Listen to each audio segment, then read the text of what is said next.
Hybrid's whimsical nature serves as effective counter-programming to today's hardened military shooters, with its flickering pace, fantastical weaponry, and radical anti-gravity concept. But in spite of being different, the first game targeted at a hardcore console audience by developer Fifth Cell soars with a creative ingenuity, bringing a clever twist on the familiar and a wondrously realized space-age shooter. I know you're looking for action, so let's get through this quick.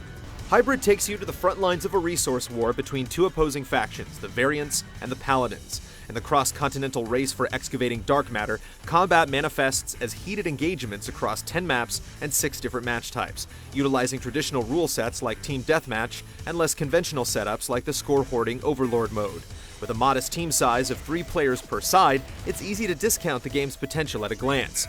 Play through the game's introductory tutorial, though, and it becomes apparent that Hybrid is a much more complicated specimen to scrutinize. Where did they come from?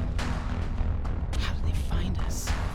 The central hook rests on cover-based, third-person shooting with an unconventional mode of travel. Rather than sprinting through the terrestrial pathways of a map, players are instead bound by aerial waypoints laid from obstacle to obstacle. Initially, it seems as if you have little choice in the exactitude of your movement, which often leads to comical, if not frustrating, flights of folly. It isn't long thereafter, however, that the ability to strafe, change waypoints, and make tactical retreats on the fly reveals a complex and indelible part of Hybrid's appeal.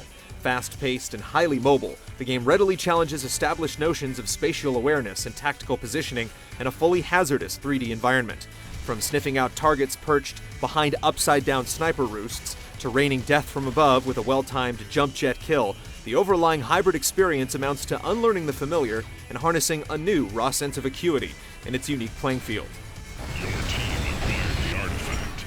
Besides wielding a shared set of automatons that can be summoned as lethal killstreak rewards, no two players are likely to be built the same among the ranks of Hybrid's highly specialized soldiers. There's a big emphasis on customization here, with a loadout and progression system that runs just as deep as what you'd see in any shooter today. Microtransaction credits serve as the most expedient method of bulking up your stockpile, but the game also provides other viable ways to unlock things as you level. Optional bonus objectives regularly challenge players to work outside the boundaries of their comfort zones, granting a sizable boost in experience for their troubles.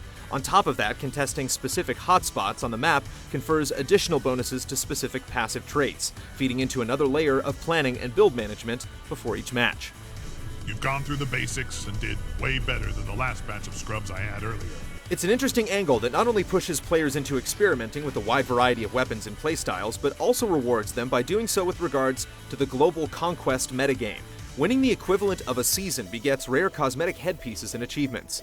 Even so, the real joy in Hybrid comes from discovering the hidden harmonies lurking within your arsenal. Working well within the borders of its fiction to create a fanciful set of arms and abilities, Hybrid provides a deep gun game that's every bit as satisfying and experimental as its concept.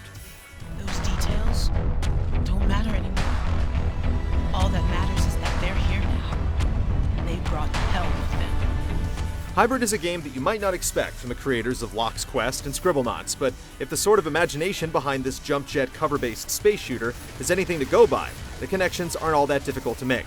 If you're a fan of competitive shooters looking for something a little out of left field with a fun hook and a budget price, consider this one on the shortlist. And that concludes this briefing.